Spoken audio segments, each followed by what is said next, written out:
జాతీయవాద జర్నలిజానికి అసలైన వేదిక నేషనలిస్ట్ హబ్ ని సబ్స్క్రైబ్ చేసుకోండి. నోటిఫికేషన్స్ కోసం బెల్ ఐకాన్ పై క్లిక్ చేయండి. దేశ సరిహద్దుల్లో ముస్లింల జనాభా పెరిగిపోతోందా? గిరిజనులు కూడా ముస్లింలనే పెళ్లి చేసుకునే పరిస్థితులు ఏర్పడుతున్నాయా? పశ్చిమ బెంగాల్ సీఎం మమతా బెనర్జీ బంగ్లాదేశీయులను ఆహ్వానించాలనే వ్యాఖ్యలు ఎటువంటి సంకేతాలు ఇస్తున్నాయి చూద్దాం. అంతకంటే ముందు ఈ వీడియోను మీరు లైక్ చేయండి, షేర్ చేయండి. దయచేసి నేషనలిస్ట్ హబ్ ఛానల్ను సబ్స్క్రైబ్ చేసుకోవడం మర్చిపోకండి. తాజాగా బీజేపీ ఎంపీ నిశికాంత్ దుబే లోక్సభ 0 ఓవర్లో సంచలన వ్యాఖ్యలు చేశారు. జార్ఖండ్, పశ్చిమ బెంగాల్ రాష్ట్రాల సరిహద్దుల్లోని కొన్ని ప్రాంతాలను కలిపి ఒక కేంద్రపాలిత ప్రాంతంగా ప్రకటించాలని ఆయన డిమాండ్ చేశారు. బంగ్లాదేశ్ నుంచి జార్ఖండ్లోని సంతాల్ పరగణ, బెంగాల్లోని మాల్దా, ముర్షిదాబాద్, బీహార్లోని అరారియా, కిషన్గంజ్, కతిహార్లలో పెద్ద ఎత్తున అక్రమ వలసదారులు వస్తున్నారని వ్యాఖ్యానించారు. ఇదే పరిస్థితి కొనసాగితే ఆయా ప్రాంతాల్లోని ఆదివాసీలు, హిందువులు కనుమరుగవుతారని హెచ్చరించారు. 2000 సంవత్సరంలో సంతాల్ పరగణాలో 36% మంది గిరిజనులు ఉండగా ఇప్పుడు అక్కడ వారి జనాభా 26%కి తగ్గిపోయిందన్నారు.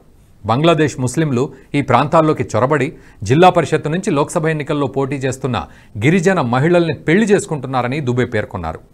మహిళ గిరిజనురాలైతే ఆమె భర్త ముస్లిం అని, ఇలా రాష్ట్రంలో కనీసం 100 మంది గ్రామ పెద్దలు ముస్లింలుగా ఉన్నారని ఆయన అన్నారు.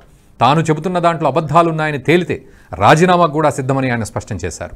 కొన్ని నెలల క్రితం ఛత్తీస్గఢ్ హోంమంత్రి విజయ్ శర్మ సైతం ఇదే తరహా వ్యాఖ్యలు చేశారు. తమ రాష్ట్రంలో ముస్లింల జనాభా పెరిగిపోతోందని, ఇది ఆందోళన కలిగించే అంశమన్నారు. ముఖ్యంగా గిరిజన ప్రాంతాల్లో ముస్లింల జనాభా పెరిగిపోతోందని విమర్శించారు. తమ రాష్ట్రంలో డెమోగ్రఫిక్ చేంజ్కు గత కాంగ్రెస్ పాలకులే కారణమన్నారు. దీనిపై కేంద్ర ప్రభుత్వం దృష్టి సారించాల్సిన అవసరం ఎంతైనా ఉందని చెప్పారు.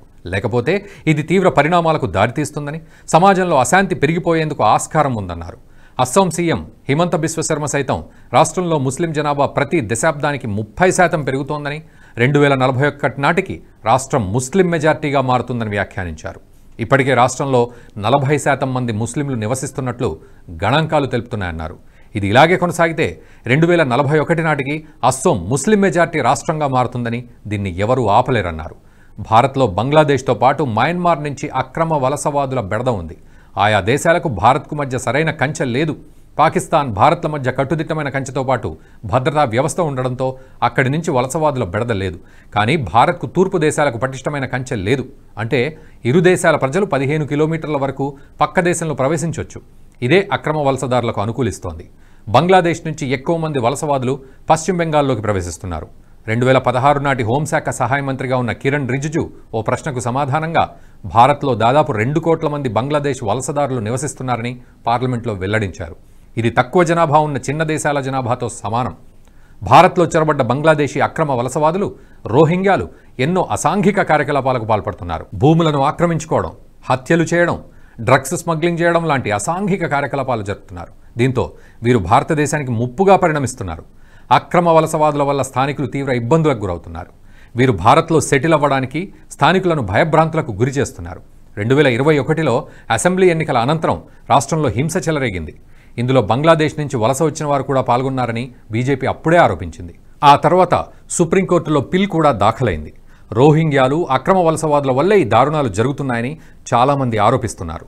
అక్రమ వలసదారులు భారత్లో అక్రమంగా నివసించడమే కాదు, వారు ఇక్కడ ఓటు హక్కును కూడా పొందుతున్నారు. పశ్చిమ బెంగాల్లో మమతా బెనర్జీ ప్రభుత్వం తెర వెనుక వీరికి ఓటు హక్కు కల్పిస్తోంది. కాంగ్రెస్ అధికారంలో ఉన్నప్పుడు ఛత్తీస్గఢ్లో కూడా ఇదే పనికి పాల్పడిందని బీజేపీ విమర్శిస్తోంది. కేవలం ఈ రాష్ట్రాల్లో మాత్రమే కాదు, మహారాష్ట్రలో బీజేపీ కూటమి ప్రభుత్వం అధికారంలో ఉన్నా కూడా అక్కడ అక్రమ చొరబాటుదారులు ఓటు హక్కును పొందారు. ఈ ఏడాది ఫిబ్రవరిలో 2 అక్రమ వలసదారులను మహారాష్ట్ర ఏటీఎస్ అరెస్ట్ చేసింది. వీరి వద్ద ఆధార్ కార్డుతో పాటు ఓటర్ కార్డులు కూడా ఉన్నట్లు ఏటీఎస్ గుర్తించింది. ఇటువంటి వారు దేశంలో కొన్ని లక్షల్లో ఉన్నారని తెలుస్తోంది. నిజానికి అక్రమ వలసదారులంతా ఒక ప్రాంతంలో స్థిరపడి ఉంటారు. కొన్ని ప్రాంతాల్లో వీరి జనాభా మరింత ఎక్కువగా ఉంటుంది.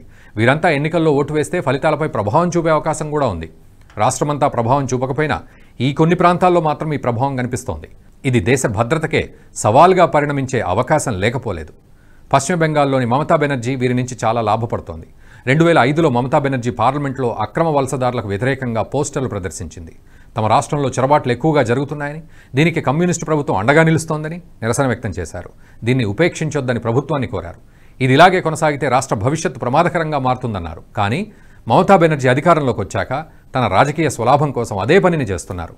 కొద్ది రోజుల క్రితమే బంగ్లాదేశీయులు అల్లర్ల నేపథ్యంలో భారత్లోకి ప్రవేశించాలనుకుంటే అనుమతించాలని కోరారు. మమతా బెనర్జీ ఇప్పుడే కాదు, తాను అధికారంలోకి వచ్చినప్పటి నుంచి అక్రమ వలసదారులకు అండగా ఉంటున్నారు. తమ పార్టీ కార్యకర్తలు వీరికి ఓటర్ కార్డులు, ఆధార్ కార్డులు అందజేస్తున్నారు. దీంతో వీరంతా టీఎంసీకి బలమైన ఓటు బ్యాంకుగా తయారవుతున్నారు. ఇటు జార్ఖండ్లో కూడా ఎన్నికల్లో ముస్లిం ఓట్లు గణనీయంగా పెరుగుతున్నాయి. రాజ్మహల్ ఎమ్మెల్యే అనంత్ ఓజా ఇందుకు సంబంధించిన గణాంకాలు వెల్లడించారు. 2019లో ఒక బూత్లో 672 ఓట్లుంటే 2024 వచ్చేసరికి అక్కడ 1461 ఓట్లున్నాయి. అంటే 117% ఓట్లు పెరిగాయి. మరో బూత్లో 754 ఓట్లు గతంలో ఉంటే ప్రస్తుతం 1189 అయ్యాయి. ఇటువంటి బూత్లు తన నియోజకవర్గంలో దాదాపు 70 ఉన్నాయన్నారు. జార్ఖండ్ హైకోర్టు సైతం ఆ రాష్ట్రంలో డెమోగ్రఫిక్ చేంజ్ పట్ల ఆందోళన వ్యక్తం చేసింది. అక్కడ గిరిజన మహిళల్ని ముస్లింలు పెళ్లి చేసుకుని గిరిజన భూముల్లో తిష్టవేస్తున్నారని ఓ వ్యక్తి తన పిటిషన్లో పేర్కొనగా దీన్ని తీవ్రంగా పరిగణించిన హైకోర్టు వీటిపై చర్యలు తీసుకోవాలని ఆదేశించింది. ప్రస్తుతం దేశంలో అక్రమ వలసదారుల సంఖ్య పెరిగిపోతోంది. దీనిపై కేంద్ర ప్రభుత్వంతో పాటు అన్ని రాష్ట్రాలు దృష్టి సారించాల్సిన అవసరం ఉందని, ఇందుకు అస్సోంలో లాగా ఎన్ఆర్సీని దేశవ్యాప్తంగా అమలు చేయాలనే డిమాండ్ బలంగా వినిపిస్తోంది. అస్సోంలో హైకోర్టు ఆదేశాల మేరకు అమలైన ఎన్ఆర్సీని దేశవ్యాప్తంగా అమలు చేస్తామని బీజేపీ సైతం ప్రకటించింది. కానీ రాజకీయ కారణాలతో అది కార్యరూపం దాల్చలేదు.